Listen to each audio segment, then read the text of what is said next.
This is a standard PC, no markings. You can buy this at any store, any computer outlet.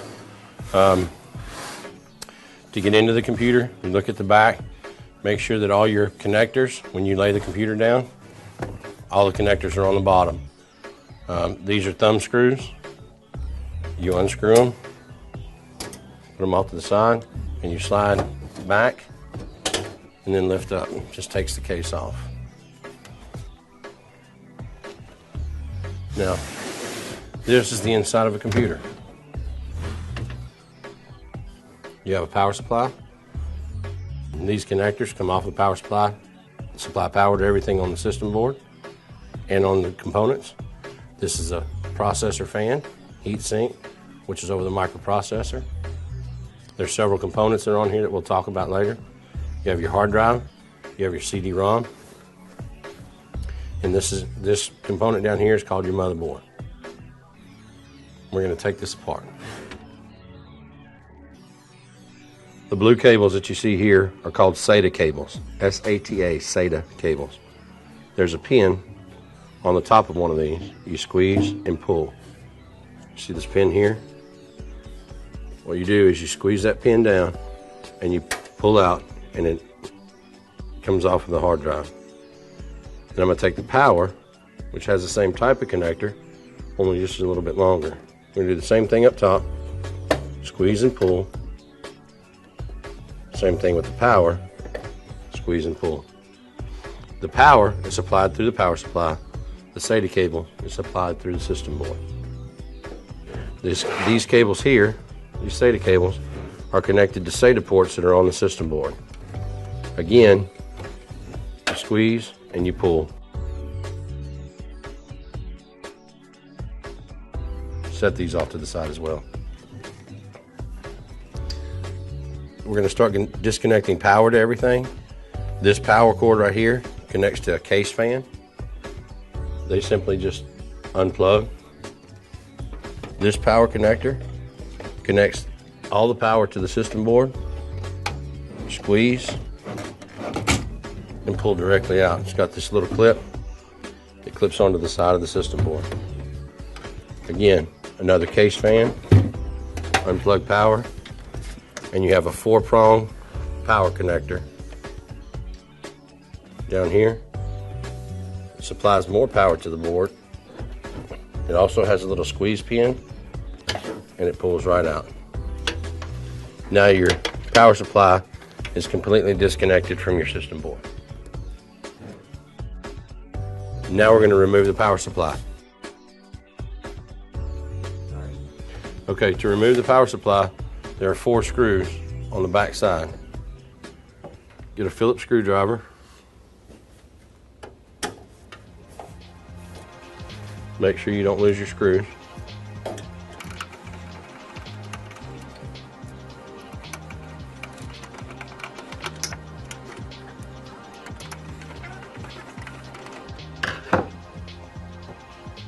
Once you finish taking out all 4 screws, power supply should just slide forward, tilt back towards the board, and lift straight out. That is the removal of a power supply. Now, let's remove the hard drive. Normally, there are 2 screws that hold the power supply in on either side, top and bottom. Let's remove the hard drive screws and remove the hard drive.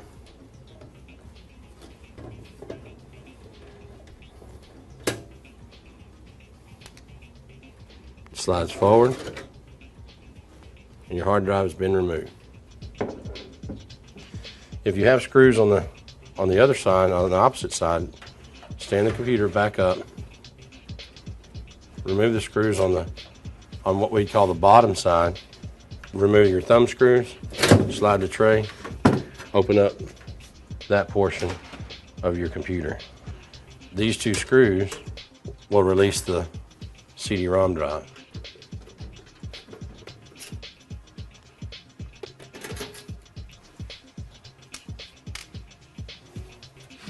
Turn it back around. 2 screws on this side. Once you've removed the screws from the CD-ROM, push from the back out forward, and your CD-ROM slides forward. Now, to remove the system board, you can first have to remove each one of the components that are tied to it. Cables, PCI connectors, or PCI Express, whatever external cards or what they call add-on cards, you'd have to remove those. This is considered memory. Doesn't necessarily have to be removed when you're removing the motherboard, but you can. To remove the memory, there's a tab on either side. You pull the tab out, pull this tab on the other side out, and the memory slides right out. There's your memory stick. Now we're going to remove this PCI card. To do that, you'll see the screws inside here. It's hard to get to. There's a cover on the back side that we have to remove first. This is not normal on all computers. Some of the big box computers do not have these. Most custom cases will. Remove your case. It exposes all your screws. You find which one has the silver tab. That usually indicates an add-on card. Unscrew it. Go back into the case. Grab both corners and pull straight out. This will take your card, your PCI card, off of the system board. Now, most of the cables that you see here come from the front panel. The front panel has a card reader. It's got USB ports, audio headphone jack. It's got a power button, a power LED or power light, and it's got indicators for your hard drive and other lights on the front. So what we want to do is disconnect those cables from your system board. Real simply, don't pull too hard. Just grab firmly and ease them out. Just pull lightly and they'll all unplug, and notice how they fan apart. This is your USB cables. Do the same thing. Grab lightly and pull. These do not fan apart, and it has the word USB, or has the letters USB on them. This will tell you these are for the USB ports and the card reader for up front. Then this cable, again, pull from here. It tells you that it's an audio port. Came from here, and it'll tell you on the system board where it says audio. Now let's remove the motherboard. To remove the system board, there are screws that hold it on. These screws are indicated by little circles throughout the system board, and that holds it in place so it can't move. And once we remove those screws, the system board should slide towards the front of the case and pull straight out. I'm using a lightly magnetic tipped screwdriver to kind of help. Some people don't necessarily think it should be used, and if that's the case, if you don't feel comfortable with that, then don't use them. I'm sure whenever you're putting these screws back in, that you don't over tighten them. They just need to be tightened up enough to where it holds steady. The motherboard should lift straight up. Now that you have your system board out, you can replace your processor. This is the easiest way to do it. I like to put the processor and the heatsink on before I set my motherboard back in my box or replace it. The reason being is it allows me, one, to handle the device a little easier, and two, I'm not confined in space. So what I want to do is on every heatsink you're going to find a fan. That fan usually has a power cord, and it's usually plugged in to a power connector, and it'll tell you on the system boards where a CPU fan should be plugged into. This is on an anti-static bag so that you don't any static electricity to the system board.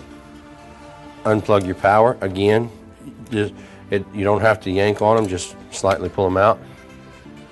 There's a screw inside of each one of these that you can remove the fan. Some people remove the fan, or you can just remove it by this. Take that lever and you lift it up. Get you a flathead screwdriver.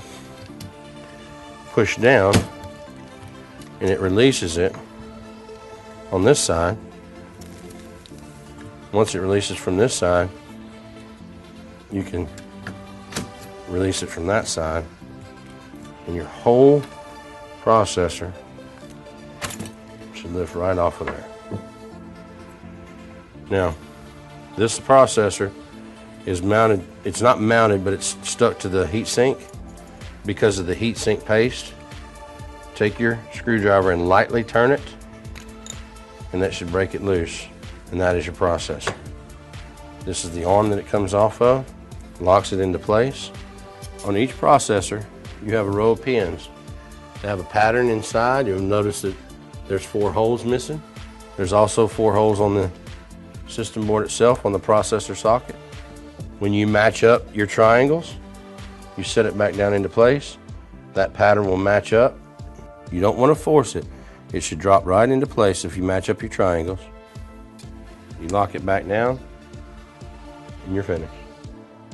So let's talk about the components on the system board. This is your power, main power from your power supply. This is a IDE connector for the older IDE hard drives or CD-ROMs. This is a floppy drive connector, just in case you have a floppy drive, which they don't really make hardly anymore. These are SATA connectors. SATA stands for Serial ATA. If you'll notice inside, they're very distinctive. Your SATA 0 is your highest port. It's your main port where your hard drive would plug to. And then you have your SATA 1, 2, 3 on the other side for any others. You have PCI slots. You have a video port. The only thing that fits in this port would be a video card, PCI Express video card. You also have a PCI Express 2, which is another video card.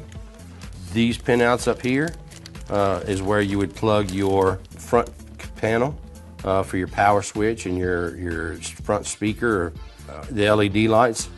This is your USB ports. You'll notice what it says up here. These are both your USB connectors for the front. This is a communications port in case you have a communications card in the front. You also have on the back, you have audio ports, which is your speaker, microphone, your headphone jacks. You have an Ethernet connector for your network. You have 2 USB ports here, 4 more on this side.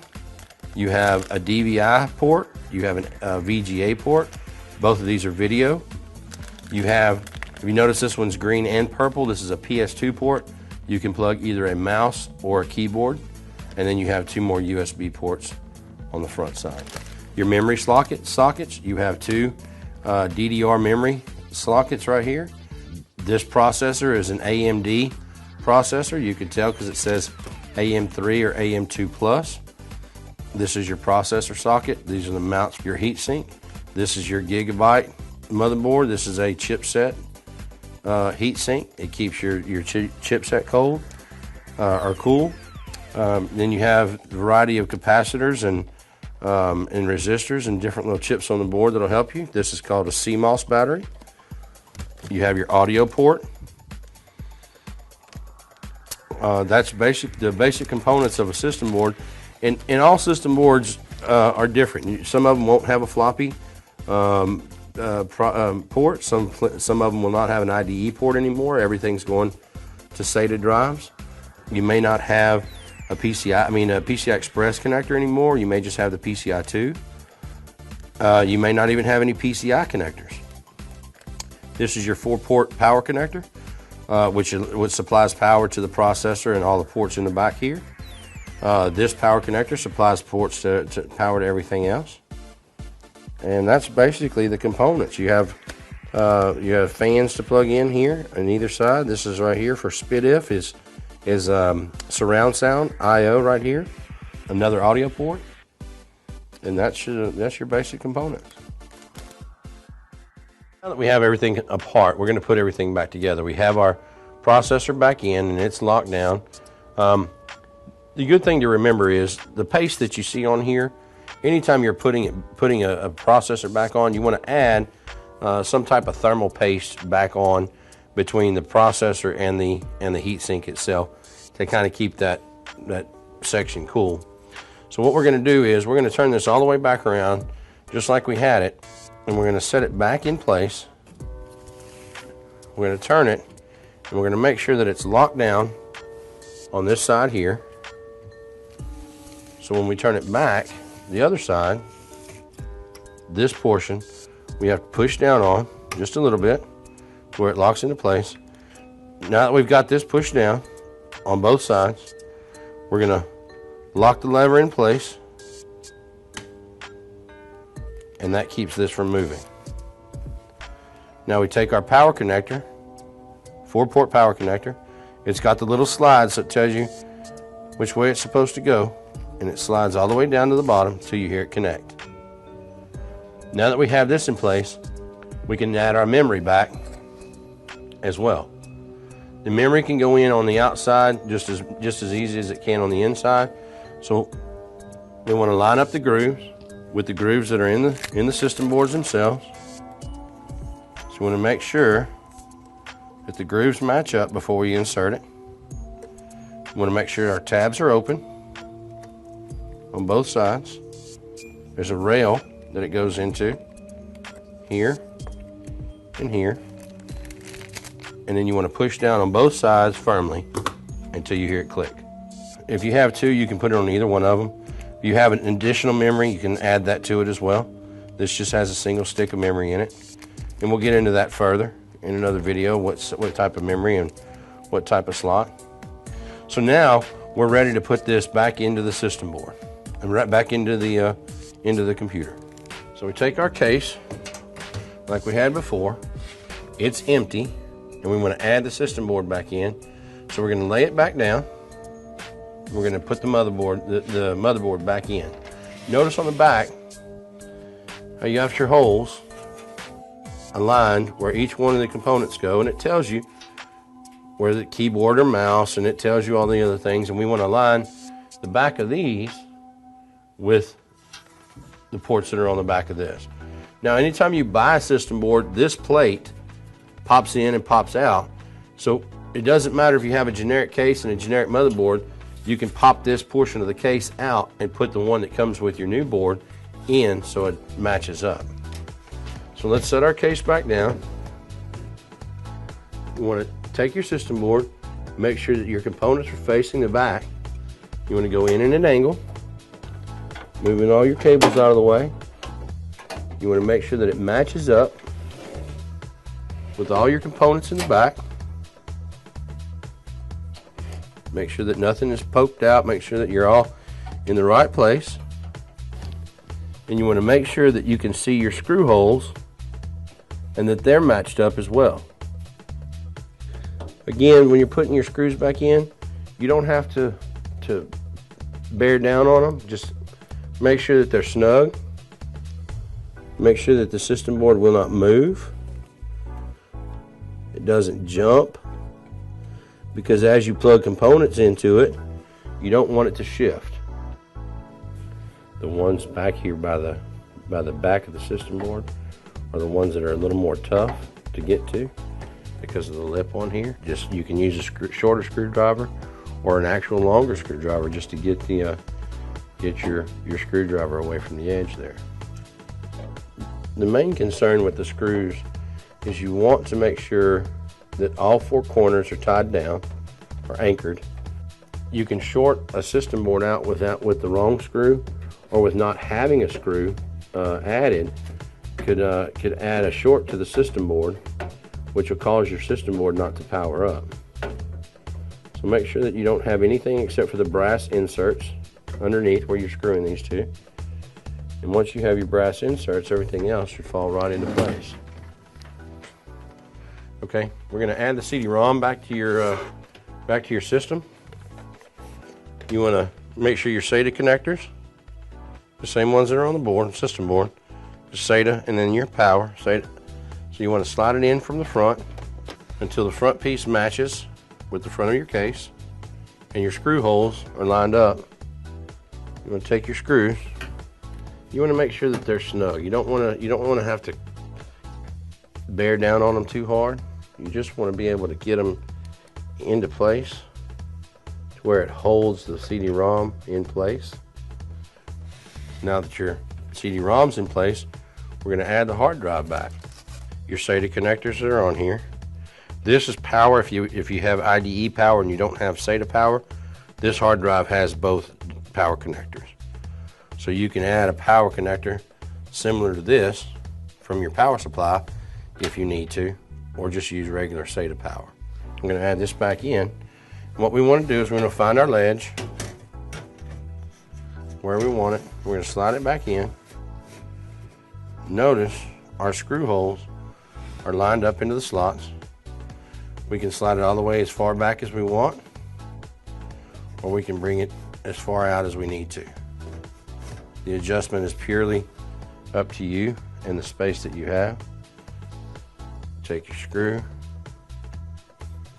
line it up. Doesn't slide either way. Now that these two components are back in, we're going to add the power supply. We will add a PCI card. All the other components are in, but I want to add the power supply now to show you how everything plugs back into place. Power supply will go upside down. This depends on the back angle. You want to go in at an angle, up, turn it straight, slide it forward. You want to match up your holes, your screw holes. Like most power supplies, there's a ledge on top underneath that'll help you hold it in place. So when you're ready to screw it in, you line up your screw holes, you screw your power supply back in. And this one you want to make a little more snug than the rest of them. This is all your power here, so you want to make sure that it doesn't come loose. Now your power supply's in, snug, it's not going anywhere. Now, let's plug in our 24-pin power connector. There's 24 pins. On your system board, it has 24 pins. Your squeeze pin is on this side right here that locks and unlocks them. And there's a ledge on the edge of your power connector there. So you just line up your pins with the holes that are there and push until you hear a snap and it's locked into place. Your 4-pin power connector, again, your clip, there's your power connector there, there's your clip, there's a ledge on a lip on the edge. You line up the holes. It only goes one way, it won't go the other way, and push until you hear it that clip clicks. Now we want to add power to the rest of our system. This is a power plug that we can add for the CD-ROM. Add that power back. Again, it only goes one way. Power for the hard drive. Power is there. Now, your SATA plugs. SATA plug for the CD-ROM, SATA plug for the hard drive. Exactly the same setup. The difference is this one's kind of a 90-degree angle, which allows it to be put in this way. The system board, the hard drive doesn't need it because you got more room over here. They do this in tight spots where you can get to them a little easier. So our hard drive 0, SATA 2 0, is going to plug to the system board. Notice the L shape on this one as well. There's the connector for it. We're going to push until we hear it click. Take this side again with the L shape, sideways L, and we're going to plug it to the hard drive. Push until you hear it click, just like that. And then we're going to do the same thing for the CD-ROM. Does it matter what port the CD-ROM goes to? There's SATA 0, then SATA 1, SATA 2, and SATA 3. Does not matter. You choose SATA 1, the next drive in line. You feed your cable up and you plug it against your CD-ROM. You want to try to keep your cables as neatly as possible. That way they're not running into your fans and you're not cumbersome. And then you have your other cables that plug into your system board as well. So let's start off with the audio cable. And if you remember, the audio plug was back here. Notice the pins on this have a certain pin out. There's There's 5 pins, then there's 3, and number 4 is missing, and we have 5 again on the other one as well. The same pin out is on this. We have 5 pins, we have 3, 1 missing, and then 5. So we want to make sure we line those up correctly and push all the way down. Now, we want to do the USB and the card reader. Notice the pin outs are a little different on this one. You have 5, then you have 4, and then the last one's missing on that side. So you find your pin out the way you want it on here. Slide it into place. Do the same on this one. Slide it into place. This is a power connector for a fan. On all power supplies, your power connector, the main power is going to go red, then black, then yellow. Anytime you plug in to another power connector, you want to match up the colors, and they snap right into place.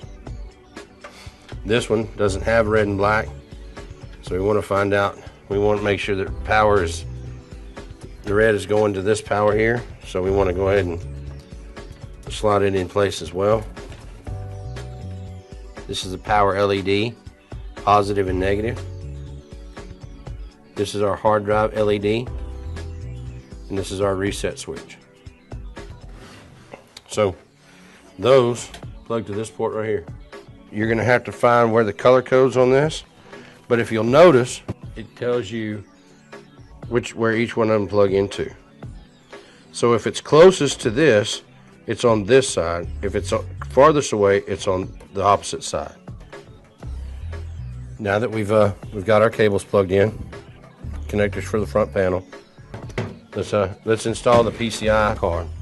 With a PCI card, you make sure it's lined up in your empty slot, and then you push down here, and it snaps into place. And your screw, you got to add your screw back to it. Put your case back on. Last thing we're gonna do is put our panel back on. Make sure that the grooves line up with where they go. It slides right back on. Put your thumb screws back in, and you are back to normal.